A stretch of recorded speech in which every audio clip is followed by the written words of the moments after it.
Hello everyone, welcome to the channel of Bajirao IAS institute. आज हम लोग करंट अफेयर का जीएस2 के पॉइंट ऑफ व्यू से एक ऐसा टॉपिक पढ़ेंगे जो बहुत रिलेवेंट है हमारे सिलेबस के लिए, हमारे प्रिपरेशन के लिए।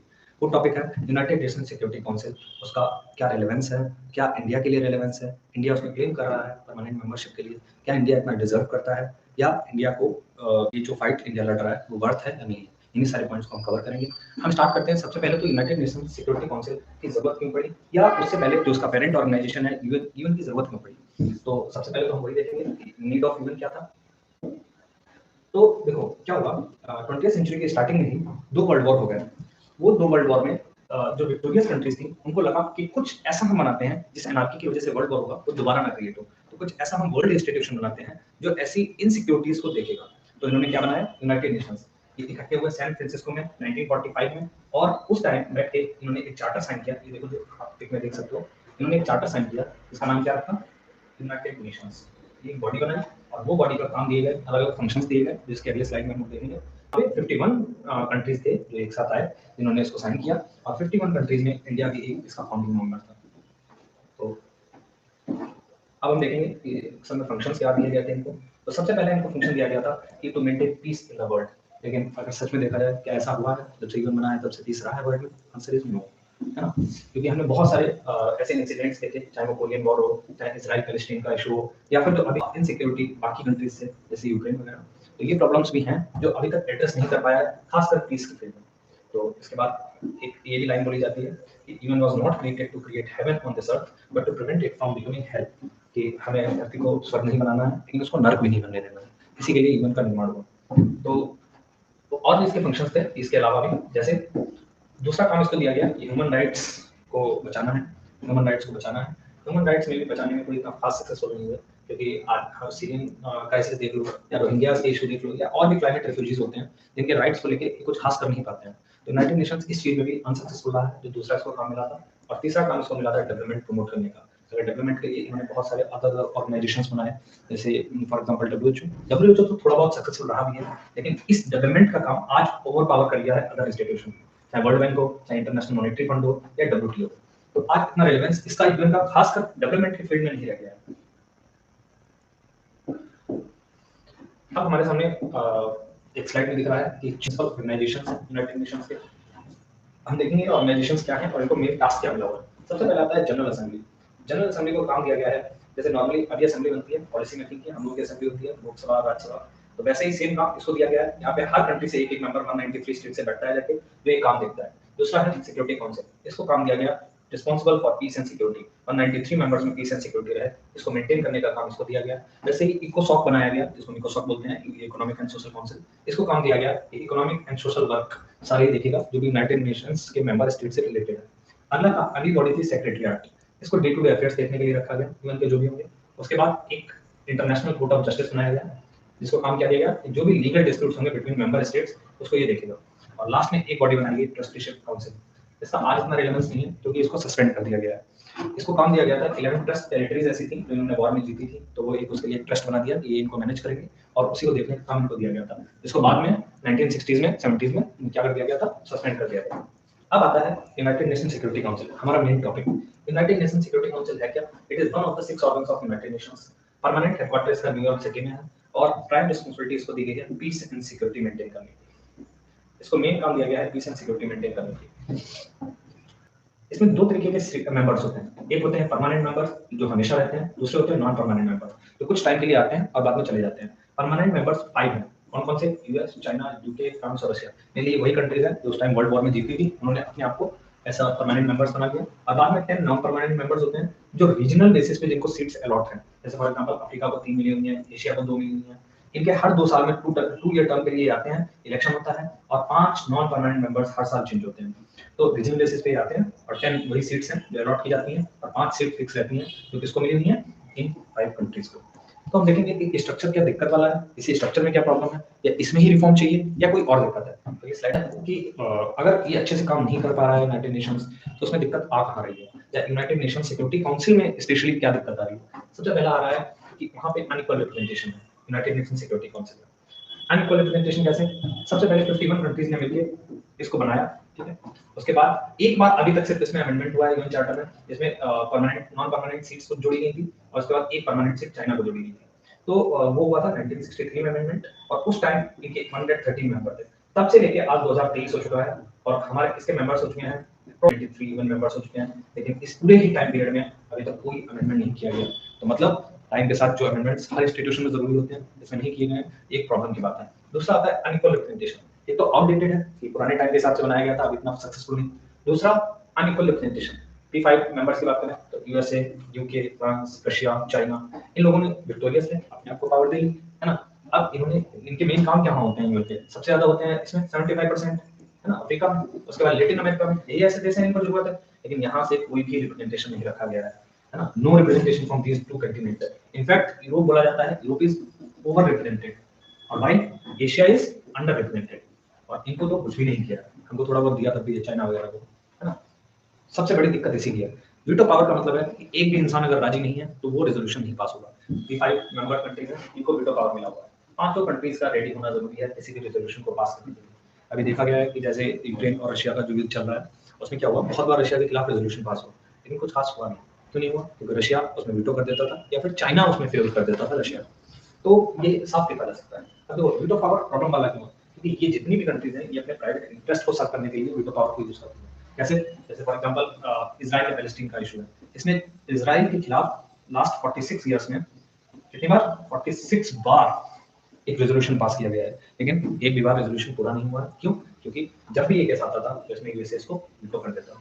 इसके बाद हम केस ले सकते हैं, पाकिस्तान का एक टेररिस्ट है जो पुलवामा अटैक में था, इसका नाम है मसूद अजहर। इसको जब इंडिया ने रेजोल्यूशन पास करने की कोशिश की to designate him as a global terrorist, उस केस में चाइना ने वीटो कर दिया। तो मतलब साफ दिख रहा है कि चाइना ने अपने पाकिस्तान जो वेस्टेड इंटरेस्ट हैं उनके चलते, या फिर यूएस ने इजराइल से जो भी वेस्टेड इंटरेस्ट है उनके चलते ये वीटो पावर बार-बार यूज करते रहते हैं। तो इसीलिए इस वीटो पावर का इतना रेलेवेंस नहीं रह गया है, और खासकर ये इसके पूरे ही फंक्शन को डिसफंक्शन बना देते हैं। अब अगला क्वेश्चन हमारे सामने ये आता है, इंडिया क्या इतना डिजर्विंग है जितनी हम बात कर रहे हैं, है ना। इंडिया मांग तो रहा है परमानेंट सीट, लेकिन उसके लायक भी तो होना चाहिए। तो वही पॉइंट्स हम कवर करेंगे कि हाँ इंडिया लायक है, और वो कैसे हम देखते हैं। सबसे पहले अभी India currently non permanent member है, 8th टाइम इलेक्ट हुआ है, समझो अभी 2023 में उसका टाइम पीरियड खत्म हो जाएगा, तो 8th टाइम वो 8 बार नॉन परमानेंट मेंबर का इलेक्शन जीत के, इसका मतलब साफ दिख रहा है पूरे जितने भी वर्ल्ड की कंट्रीज हैं वो चाहती हैं इसको वहां पे यूएनएससी में रखना। दूसरा, इंडिया ने अभी तक हाईएस्ट ट्रूप का कंट्रीब्यूशन किया है, जो पीस कीपिंग फोर्स है जो भेजी जाती है दूसरी कंट्रीज में पीस एंड सिक्योरिटी मेंटेन करने के लिए यूएनएससी की तरफ से, उसमें हाईएस्ट इंडियन ट्रूप्स होते हैं। इनफैक्ट ओनली कंट्री ऐसी है जिसने लिबेरिया में 2007 में ऑल वुमेन कंटिजेंट भेजा था। तो इसके साथ ही ये भी देख सकते हो कि कितना कंट्रीब्यूशन कर रहे हैं आर्मी के फील्ड में। इनफैक्ट सबसे ज्यादा डेथ होने वाली ट्रूप्स भी इंडियन ही थे इसमें, मोर देन 120 डेथ्स हो चुकी हैं इंडियन ट्रूप्स की यूएन मिशंस पर। उसके अलावा और पैरामीटर्स देखें, इकोनॉमी की बात करें, 5th largest economy of the world, population largest, China following China. तीसरी अगर बात करें हम कि सबसे मेन चीज बात आती है कि न्यूक्लियर स्टेट होने के बाद भी इसने एक रिस्पांसिबल कैरेक्टर दिखाया हमेशा इंडिया ने। तो ये साफ-साफ हमें दिख रहा है कि इंडिया इसके लायक है, और इंडिया जो क्लेम कर रहा है मेंबरशिप के लिए वो उसको दी जानी चाहिए, ठीक है। अब अगली बात आती है कि हाँ इसी के कंटिन्यूएशन में हम देखेंगे, इंडिया हमेशा लीडर रहा है ग्लोबल साउथ का। कोई भी ऐसी कोई प्रॉब्लम आई है, साउथ की आवाज बना है, डेवलपिंग कंट्रीज की आवाज बना है, डेवलपिंग इकोनॉमीज की आवाज बना है। सारे ही जितने भी मल्टीलैटरल इंस्टीट्यूशंस हैं वहाँ कोई अगर दिक्कत आई है किसी कंट्री को तो ये खड़े होने वाले सबसे आगे थे। और दूसरी बात हम ये देख भी सकते हैं, चाहे वो कोल्ड वॉर पॉलिटिक्स हो, नाम के थ्रू, या कोविड का टाइम हो, इंडिया ने हमेशा कंट्रीज का साथ दिया है। अगला एक स्ट्रॉन्ग पॉइंट ये बनता है कि इंडिया एकमात्र वर्ल्ड की ऐसी कंट्री है जो कॉन्स्टिट्यूशनली कमिटेड है towards international peace and security. अगर कॉन्स्टिट्यूशन में आप डीपीएसपी में जाओगे, डीपीएसपी में आर्टिकल 51 देखोगे तो उसमें लिखा हुआ है स्टेट को एक डायरेक्शन देता है कॉन्स्टिट्यूशन कि उसको इंटरनेशनल पीस एंड सिक्योरिटी को मेंटेन करना चाहिए और प्रमोट करना चाहिए। इसके बाद अगर बात करें डायस्पोरा की, इंडिया का लार्जेस्ट डायस्पोरा है, मतलब इंडिया में जो रहने वाले लोग हैं वो सबसे ज्यादा हैं जो इंडिया से बाहर रहते हैं। उसके बाद अगर बात करें कोई भी ग्लोबल कैलेमिटी की, है ना, जैसे फॉर एग्जांपल कोविड, इंडिया ने भर के वैक्सीन भेजी। आज टर्की पे इतनी बड़ी मुसीबत आई है, अर्थक्वेक आया, तो वहां पे भी इंडिया ने सबसे पहले एड भेजा, जबकि टर्की से हमारी इतनी खास कुछ बनती भी नहीं इस केस में भी। तो हमको लगता है कि इंडिया कैसे ग्लोबल अफेयर्स में सबसे आगे खड़ा रहता है, और इसीलिए उसकी जो भी मेंबरशिप के लिए बिड है वो और स्ट्रांग हो जाती है। अब देखो प्रॉब्लम आ कहाँ रही है एग्जैक्टली, है ना, हम हैं तो लायक, लेकिन हमको मिल क्यों नहीं रही सीट। तो सबसे पहली दिक्कत है कि चार्टर, यूएन चार्टर में कहीं भी ऐसा मेंशन नहीं किया गया है about the expansion of membership. तो कैसे होगा कैसे, चार्टर को अमेंड करना पड़ेगा। और इसके आर्टिकल 108 और 109 में लिखा हुआ है कि अगर कुछ भी चार्टर में अमेंडमेंट करना है तो उसके लिए क्या करना पड़ेगा, उसके लिए जो P5 मेंबर्स हैं उनको सबको रेडी होना पड़ेगा, है ना। और यहाँ पे कभी भी इंडिया को इसका मेंबर बनाने के लिए कौन नहीं रेडी होगा, चाइना नहीं रेडी होगा, ठीक है। वही बात आ जाती है वीटो वाली। वीटो पावर किसको देके रखी हुई है, वीटो पावर देके रखी हुई है 5 कंट्रीज को, और 5 कंट्रीज में हालांकि 4 कंट्रीज इंडिया के फेवर में रहती हैं, लेकिन 5 में चाइना कभी फेवर में नहीं रहती है। और यही सबसे बड़ी प्रॉब्लम है किसकी, हमको यहाँ पे सीट नहीं मिल पा रही है ना। एक तो यहाँ पे अमेंडमेंट होने में प्रॉब्लम हो रही है, और दूसरा चाइना हो भी जाए तो चाइना वीटो कर देता है, ठीक है। कि इंडिया की सीट की अगर बात करें तो 4 कंट्रीज तो रेडी है इंडिया को मेंबरशिप दिलाने के लिए, लेकिन चाइना हमेशा अगेंस्ट में वोट कर देता है, ठीक है। यहाँ तक तो इंडिया ने ये भी कह दिया था कि हमको बस परमानेंट सीट दे दो, वीटो नहीं भी दोगे तो चलेगा 15 साल तक, है ना। 15 इयर्स के बाद तुमको वीटो दे देना, फर्स्ट 15 इयर्स तक बिना वीटो के भी रह लेंगे। आती है क्या जिस सीट के लिए इतना लड़ रहे हैं वो वर्थ है, क्या हमको सीट जिसके लिए हम अपने अदर इंटरेस्ट को साइड कर रहे हैं और यूनिवर्सिटी की बिड कर रहे हैं, मेंबरशिप का बिड कर रहे हैं, क्या इतना वर्थ है ये? आंसर नहीं, इतना भी नहीं, लेकिन हाँ हमको जरूर फेवर मिलेगा। फेवर्स क्या मिलेंगे, सबसे पहले इंडिया को मिल जाएगा यूनिवर्सिटी में एक वीटो पावर, अगर कोई भी रेजोल्यूशन इंडिया के खिलाफ पास होता है तो वीटो कर देंगे आसानी से। दूसरा, चाइना और पाकिस्तान जो हमेशा से इंडिया के दुश्मन रहे हैं, उनको काउंटर करने में आसानी होगी। वो कोई भी ऐसा रेजोल्यूशन इंडिया के खिलाफ पास करते हैं तो उस केस में ये क्या कर सकते हैं, इंडिया उसको वीटो कर सकता है। दूसरा आएगा चाइना को काउंटर करना, क्योंकि चाइना जैसे फिर सुपर पावर हो जाएगी इंडिया भी, तो एक अल्टरनेटिव होगी। और ग्लोबल पावर्स P5 रिकॉग्नाइज की जाती है, वर्ल्ड की सबसे बड़ी पावर्स, उनमें एक यहाँ पे फ्लैग दिखेगा इंडिया का भी, है ना। अब बात आती है कि क्या जितनी हम बात कर रहे हैं उतना वर्थ भी है। दूसरा केस भी देखेंगे, क्यों, क्योंकि यूएन ऑलरेडी एक ऐसा इंस्टीट्यूशन है जो मर रहा है और जो धीरे धीरे उसका रिलेवेंस खत्म होता चला जा रहा है। तो जिस इंस्टीट्यूशन का रिलेवेंस खत्म होता चला जा रहा है और इंस्टीट्यूशंस ऐसे आ रहे हैं बढ़ बढ़ के, तो क्या हमको जरूरत है कि इसी के पीछे इसी की सीट चाहिए, क्योंकि वैसे ही फंक्शन नहीं हो पा रहा है। और एज अ प्रॉक्सी अगर हम बात करें तो रशिया हमारा काम कर भी रहा है अभी तक, लेकिन हमको फिर भी कोशिश करनी चाहिए, क्योंकि रशिया को कोई अता पता नहीं है, हम पे वर्ल्ड प्रेशर आ रहा है, कब तक रशिया का साथ देंगे। तो इस केस में क्या होता है, इंडिया अभी तक तो प्रॉक्सी से काम चला रहा था, लेकिन अब क्या होगा, अगर यूएन का रिलेवेंस धीरे धीरे खत्म हो जाएगा तो ऐसी सीट लेने का भी कोई मतलब नहीं है। लेकिन हाँ, एक हमको जरूर फायदा मिलेगा, क्या, सिर्फ एक स्टेटस सिंबल मिलेगा, सिर्फ स्टेटस सिंबल मिलेगा कि हमको रिकॉग्नाइज किया जाएगा P5 कंट्रीज जैसा, है ना। लेकिन उससे कोई खास फर्क आने वाला नहीं है। खास फर्क क्यों नहीं आने वाला है, क्योंकि रीजन ये है कि वीटो तब भी रहेगा, है ना। अब मान लो चाइना के पास वीटो है, अब मान लो फॉर एग्जांपल की केस था मसूद अजहर को ग्लोबल टेररिस्ट बनाने का, चाइना ने वीटो कर दिया। इस केस में P5 में अगर अगर इंडिया को वीटो दे भी दिया जाए, है ना, तभी इस केस में कुछ नहीं कर देंगे, चाइना फिर से वीटो कर देगा, तो इसमें कोई खास फर्क आएगा नहीं। लेकिन अगर क्या इंडिया को कुछ और करना चाहिए, हाँ करना चाहिए। इंडिया कर भी रहा है अदर ऑप्शन, और इन्हीं फील्ड्स में और करना चाहिए। क्या कर रहा है, जैसे क्वाड में यूएसए के साथ डील कर रहा है अपने इंटरेस्ट को लेके, I2U2 मिडिल ईस्ट में डील करने के लिए बनाया हुआ है।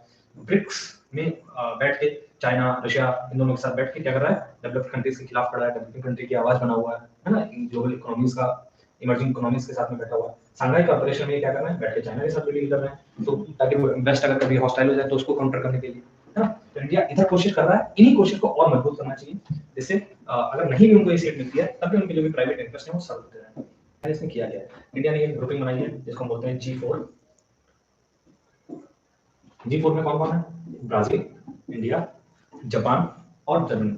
इन चारों ने किया है, उन्होंने क्या कहा कि हम एक दूसरे के लिए, एक दूसरे की मेंबरशिप के लिए क्लेम करेंगे, है ना। एक साथ मिल जाएंगे और हम कहेंगे कि यूनिवर्सिटी को रिफॉर्म करो और हमको मेंबरशिप दो। लेकिन यहाँ भी एक प्रॉब्लम है, प्रॉब्लम क्या है, इनकी जो नेबरहुड कंट्रीज है वो नहीं चाहती है कि इनको पावर मिले। जैसे इंडिया की बात करें तो पाकिस्तान नहीं चाहता है, जर्मनी की बात करें तो इटली नहीं चाहता है, इनकी बात करें तो अर्जेंटीना नहीं चाहता है, और जापान में साउथ कोरिया, इवन चाइना भी नहीं चाहता है। तो ये लोग नहीं चाहते हैं, इसीलिए जो नहीं चाहते हैं उन्होंने अपना एक कॉफी क्लब बनाया हुआ है नाम से, कि हम नहीं चाहते हैं, हम भी हम क्लेम कर रहे हैं कि इनको ना दिया जाए, है ना। और G4 किसके लिए, G4 इंडिया ने इन 4 कंट्रीज के साथ बनाया हो, जिसमें बैठ के क्लेम कर रहे हैं वो परमानेंट सीट मिलनी चाहिए, ठीक है। अब दूसरा आता है, क्या इसके अलावा भी कुछ इंडिया कर सकता है। देखो इंडिया को जो करना है इंडिया कर चुका है, इंडिया क्लेम कर रहा है, हर मल्टीलैटरल इंस्टीट्यूशन पे बोल रहा है, इंडिया को ये कंटिन्यू रखना चाहिए अपने लेवल, है ना। क्योंकि खुद भी उसको सोचना चाहिए, बहुत सारे एक्सपर्ट ये भी कहते हैं कि इंडिया को बॉयकॉट कर देना चाहिए, इंडिया को नॉन कॉपरेशन रखना चाहिए, उनके साथ कॉपरेट ही नहीं करना चाहिए। बहुत सारे एक्सपर्ट कहते हैं कि India does not need even, even need India, हाँ। तो इस केस में इवन को भी दिखेगा कि हमको क्या करना चाहिए, जब इंडिया कॉपरेट ही नहीं करेगा, इंडिया जैसी कंट्री जो ग्लोबल अफेयर्स में सबसे पहले खड़ी रहती है, उसको ही अगर तुम शामिल नहीं कर रहे हो तो प्रॉब्लम वाली बात है, और तुम्हारा जो भी रेलेवेंस है वो और ज्यादा गिरेगा, है ना। तो इस केस में तुमको क्या करना चाहिए, इंडिया को शामिल करना चाहिए, उनको भी देखना चाहिए, और साथ में P5 कंट्रीज में भी, है ना, कि अगर नहीं ऐसा करेंगे तो फिर प्रेजेंटेशन का मतलब ही नहीं रह जाएगा। दूसरा, इंडिया को क्या करना चाहिए, इंडिया को अपना और अच्छी इंडियन अफेयर्स में एड या फिर कोई कैलेमिटी होती है, कोई ऐसा कुछ होता है, और जिस भी इंस्टीट्यूशन पे खड़े हो वहां पे खड़े होकर इसके लिए मीटिंग करनी चाहिए, इसके लिए पूछना चाहिए, और इतना भी नहीं जाना चाहिए, और अपने काम पे फंक्शन करें, फोकस करें, है ना। वैसे ही इनको लगेगा तो देंगे, क्योंकि यूएनसी जो भी है या यूएन जो भी है ऑलरेडी एक टाइम इंस्टीट्यूशन है ना। एक उसका रिलेवेंस वैसे ही इतना खत्म हो रहा है, तो दूसरे जो इंस्टीट्यूशंस बनाए जा रहे हैं मल्टीलैटरल पे फोकस करना चाहिए। इसी के साथ हम अपनी आज की वीडियो खत्म करते हैं। जो भी आपने सीखा इसको दोबारा देखना, रिवाइज करना। अगर आपको लगता है कि ऐसे वीडियोस और चाहिए आपको, तो आप नीचे कमेंट में बताएंगे, हम ऐसे और वीडियोस बनाएंगे। Thank you.